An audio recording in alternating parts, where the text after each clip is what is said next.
Ethan, the CFO of a major firm, lived in penthouses and traveled first class, yet silence always followed him home.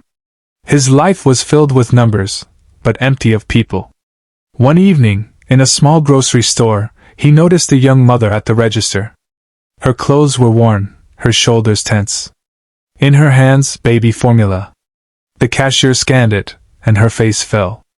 "I'm sorry," the mother whispered. I need to return it. My card didn't clear." The cashier nodded gently, but Ethan's chest tightened. He watched her cradle her baby, who whimpered softly, hungry and unaware of the world's cruel arithmetic.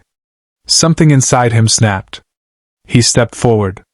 "She's not returning it," he said firmly, sliding his black card across the counter.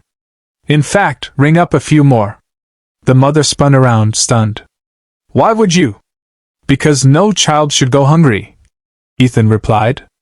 Tears welled in her eyes as the cashier bagged the formula and added diapers, baby food, and a warm blanket.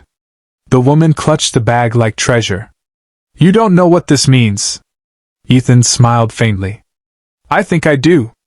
That night, instead of retreating into silence, he couldn't shake her face from his mind. The next week, he called his board of directors, not about profits, but about starting a foundation. Within months, his company funded food pantries across the city.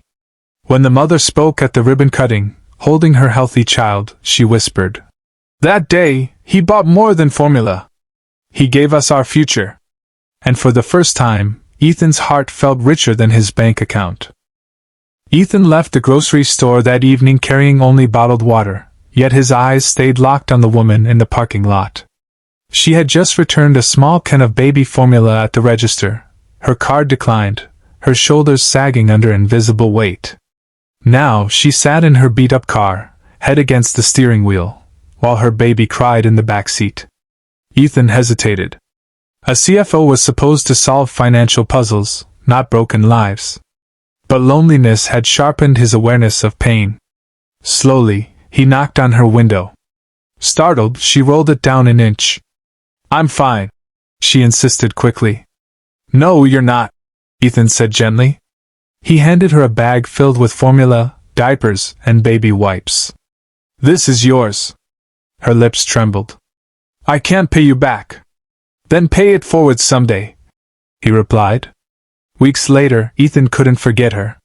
He returned to the same store, only to find a flyer, community food drive, sponsored by families in need. At the first event, he saw her again, now volunteering, baby strapped to her chest. "You started this?" he asked, amazed. She smiled. "No. You did. That night, you gave me more than formula. You gave me dignity. I had to pass it on." Standing in that crowded parking lot, surrounded by donated food and laughter, Ethan realized something profound. Generosity multiplies. And for a man who once measured wealth in profits, he had just discovered the true meaning of investment. The boardroom smelled of espresso and polished wood. Ethan, the CFO, sat at the head of the table, surrounded by executives arguing over projections. He usually thrived on numbers, but today, he was distracted. His mind replayed a scene from days earlier, a young mom at the checkout line, returning baby formula she couldn't afford. Her baby had reached for the can as if instinctively knowing what it was. Ethan had stepped in, paying without a second thought. But it wasn't the act itself haunting him, it was the feeling. For the first time in years, he felt alive. "Ethan? Your vote?" one director prodded. He looked around the room, at men and women discussing stock dividends while children outside went hungry. His voice was steady. "I propose we create a social impact fund. 10% of profits go toward food programs." The room fell silent. "That's charity," someone scoffed. Ethan's eyes narrowed. "No. That's humanity." The motion passed reluctantly.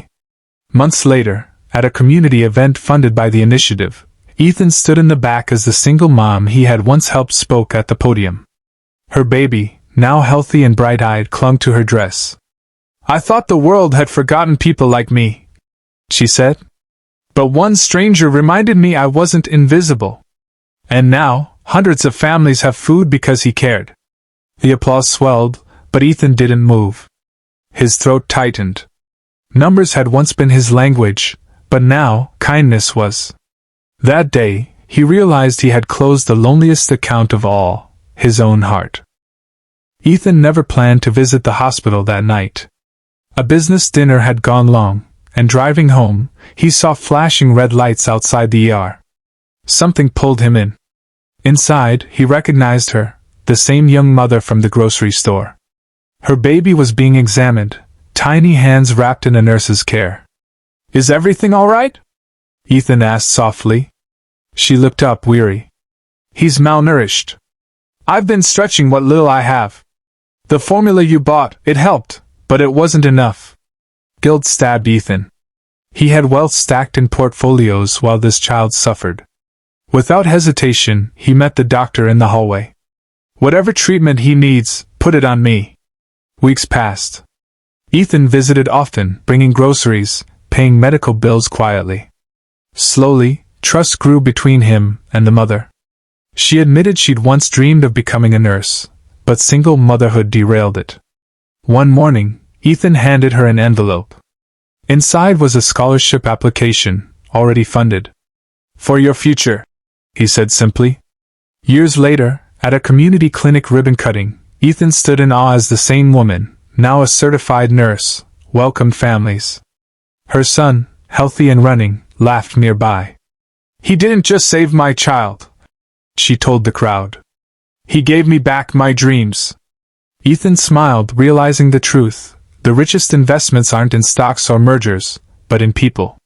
And for the first time, the CFO who once lived only for balance sheets felt his own life finally balance, between wealth and meaning. Years had passed since that evening in the grocery store.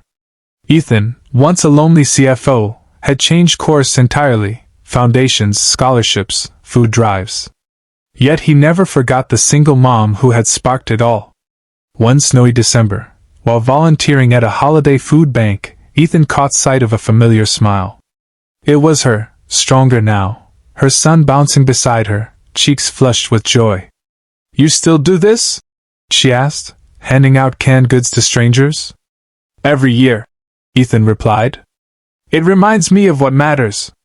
Her son tugged his coat. "Are you the man who bought my milk when I was a baby?" Ethan's throat tightened. "Yes," he whispered. The boy grinned. "Mom says you're our hero." Ethan knelt down. "No, buddy. Your mom's the hero. I just helped a little." As laughter and carols filled the air, the mother pressed a small envelope into Ethan's hand. Inside was a hand-drawn card, crayon-colored with words that made him blink back tears. "Thank you for giving us hope." In that moment, surrounded by families, lights, and the hum of community, Ethan realized he was no longer lonely. The act of kindness he once thought small had rippled outward, changing her life, her son's life, and his own. For a man who had once lived for quarterly reports, he had discovered a truth far greater than profit.